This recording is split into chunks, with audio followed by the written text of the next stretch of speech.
Hey, good morning, guys. Hope your day, up, ready to start. What we got today? Day one. Just want to go over a couple things with the homework problems. I know I posted the answer key, guys. It looked like we had a pretty good understanding of this, so happy about that. If you look here, the first problem asked you to pretty much carry out the entire significance test, okay, for chi-squared, and so did the second problem. So I was hoping here, I knew this problem would be a little longer, but I was hoping like, all right, if you do one in its entirety, then you should really have that understanding that you need to have. So for your HO, the first digit of invoices from this company follows Bedford's Law. All right. And for your HA, like I said, you could just abbreviate, put some quotes up there. It's basically just the opposite. So in this case, it does not follow. All right. We're going to use a chi-square test for goodness of fit. That's important for the AP test. You want to make sure you always kind of identify what it is you're doing in these particular problems, whether it's a one sample T test or a one prop Z test or whatever the case is. You always want to identify. So in this case, I put chi-square test for goodness of fit. We were told the data came from a random sample. We would have to assume that the 250 would be less than 10% of all the invoices from this particular company. It does take a little minute to find the expected counts, but just make sure you do that. If you take the time to find the expected counts, this next part you can abbreviate in the calculator. Okay, so all the expected counts are at least 5. You want to show them somewhere, so make sure you write those down. You do not have to do the whole chi-squared, calculating. So you don't have to do all this. You could, all right, kind of like how I did here. You don't have to show any of this. You could just get this number here in the calculator like I showed you before, okay? However, it's good to have the understanding about how to set it up. So it's your observed minus the expected divided by the expected. Make sure you square that numerator, and you would just continue that out for all the different categories, all right? Depending on what you want to do after that, you could run the test. You could just go to chi-squared CDF, but you should get a p-value in this case that is 0.0058. All right, about that.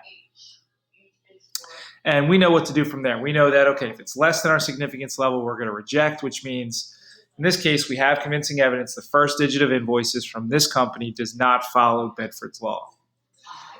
I was impressed with what I read about type 1 and type 2 error. Finding convincing evidence that suggests fraud when they are really consistent with Bedford's Law. The consequence of this would be falsely accusing a company of fraud. All right, a type 2 error would be not finding evidence of fraud, but in reality there is. So you're allowing a company to continue committing this fraud because the test that you ran found error. Okay.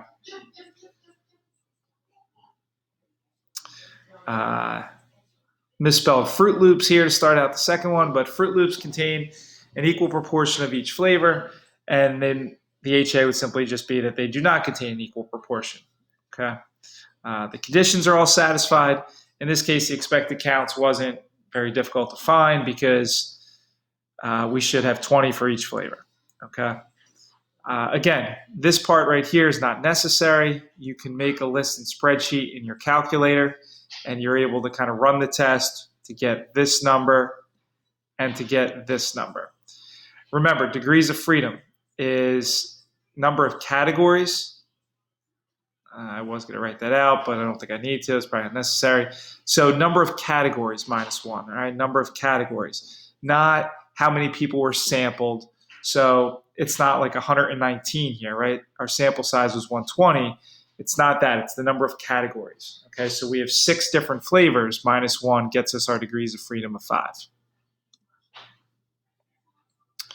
Our p-value here was a little larger, which leads to us failing to reject, meaning we don't have significant data, okay? And because we don't have significant data, the follow-up question it asked here was something about like, perform a follow-up analysis for the significant results. Well, we didn't have significant results, so there was no need to follow it up, okay? And then D, A, C, and C. For the most part, we did pretty well there. I think there was one thing I just wanted to touch on.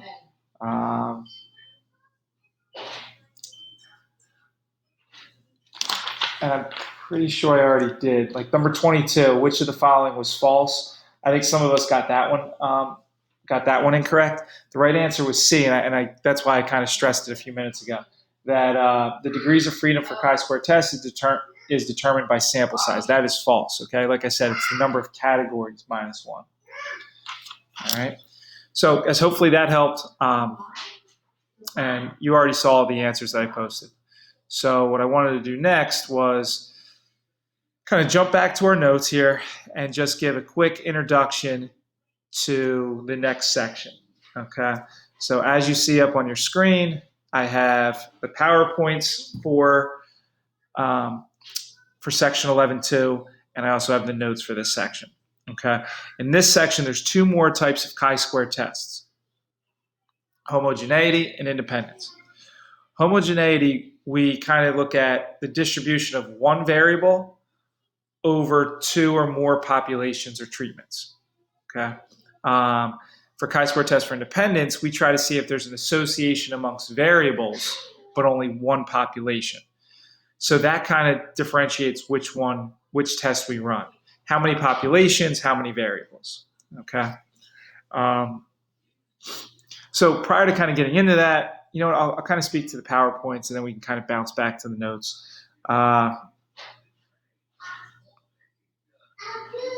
So let's take a look at this example here. It says market researchers suspect that background music may affect the mood and buying behavior of customers. One study in a Mediterranean restaurant compared 3 randomly assigned treatments: no music, French accordion music, or Italian string music. Under each condition, the researchers recorded the number of customers who ordered French, Italian, and other entrees. So does the type of music that was being played have an effect on the type of food that was ordered? Okay. This is something that we saw chapters ago. Hey, Liv. All right, guys, my daughter just wants to say hi. We're doing some numbers over here and letters. Hey, Liv. You want to get up? You want to say hi? Yeah, say hi. No, yeah, there's no one on the screen, but hey.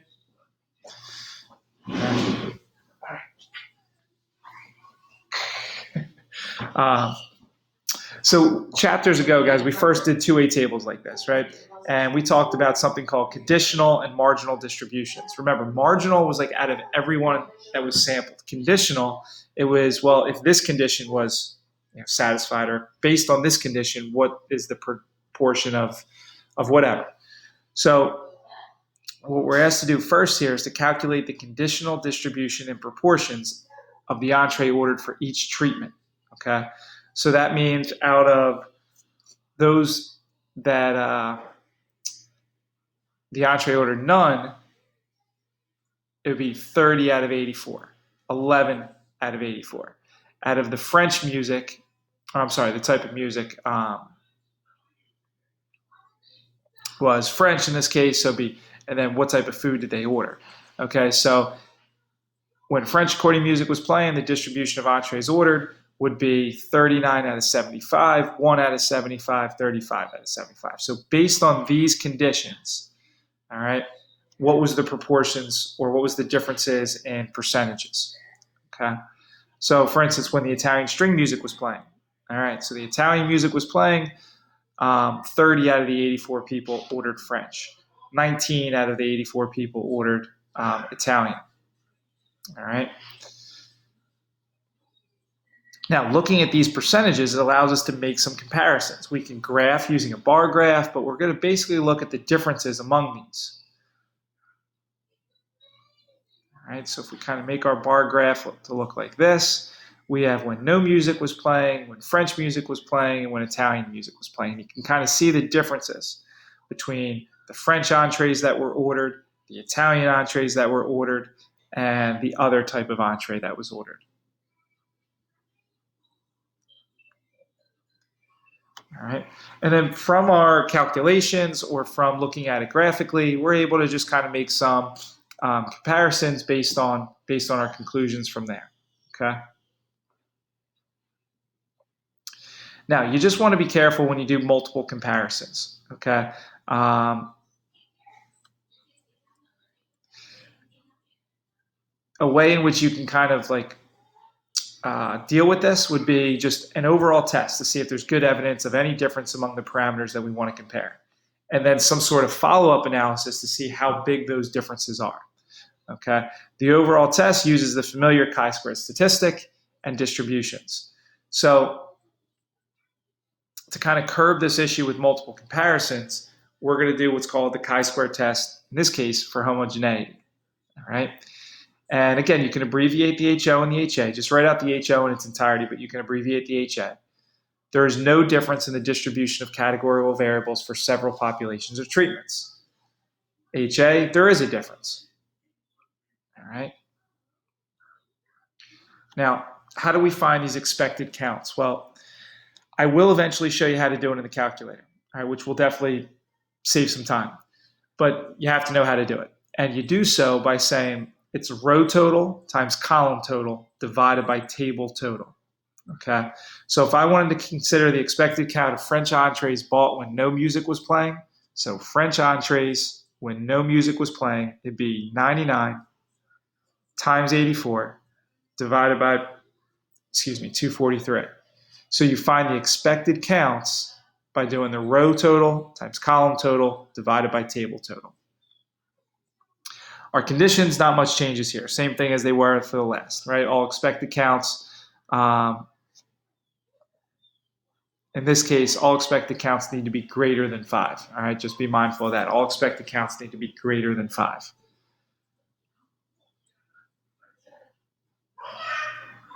All right, we're still going to get our chi-square test statistic the same way. Observed minus expected squared divided by expected. And that's kind of showed for you in these slides. All right, and we know what to do once we get our p-value. All right, but now just jumping back to the notes. So the notes here,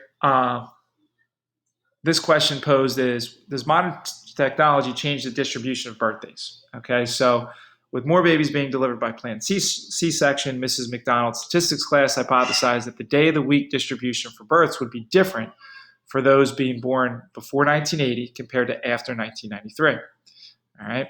The idea behind this is, why would the doctor do a planned C-section for the weekend? Right. The doctor wants to have his or her weekend off, so you might think that these deliveries would be scheduled to be sometime, Monday through Thursday.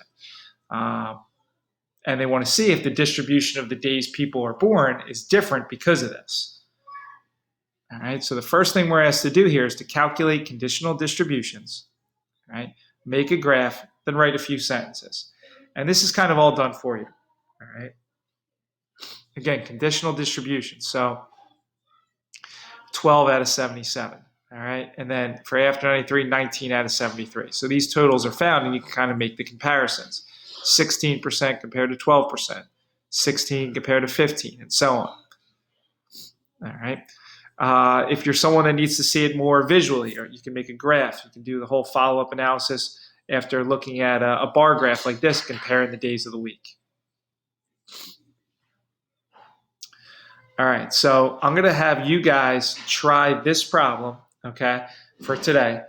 You can use the PowerPoints, use the example that's above, but you're going to look at the differences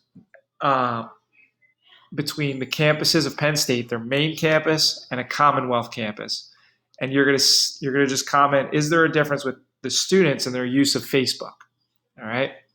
So you're going to calculate the conditional distributions for each setting for the main campus and the Commonwealth. You're going to tell me, why would it be important to compare proportions as opposed to counts? You can make a little rough sketch of a bar graph. All right. So try to do those problems, 1, 2, and 3. Here we talk about the issue with multiple comparisons again.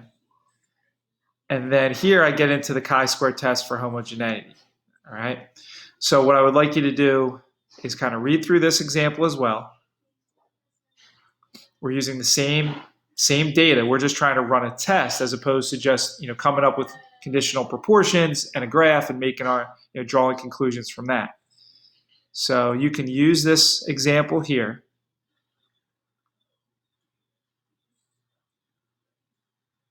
Right, and you'll see everything here for you to then try the same Facebook data question. All right, you could state the null and alternative HA, calculate your expected counts. Remember, row total times column total divided by table total. So that'll be a little work. It'll take you a few minutes. And eventually, guys, I'll come back on later. I'll show you how to do it in the calculator. Calculate the chi-squared statistic. You can do that part in the calculator. You could just take the observed and the expected. But again, I'll show you how to do all that. Ignore what I put here from using table C. But just find the p-value, all right, and make sure you give me a conclusion, and you can stop there. So you're going to do the 2 example questions, the 2 check your understandings based on the Facebook data of Penn State students, okay? Guys, use the PowerPoints, use the notes. I got a lot of confidence in you. You've been doing great so far. Just ask me if you have any questions, and I'll give you these answers later today with also an explanation of how to use that calculator. All right, guys, I think the weather's supposed to be good today. So, try to get your work done, take a break, get outside a little bit. Hope everybody's doing well, doing the best they can here. Miss everybody. All right, so hopefully, guys, we get back together at some point this year. But proud of the way you're kind of handling yourselves right now. Keep it up, and I'll talk to you soon.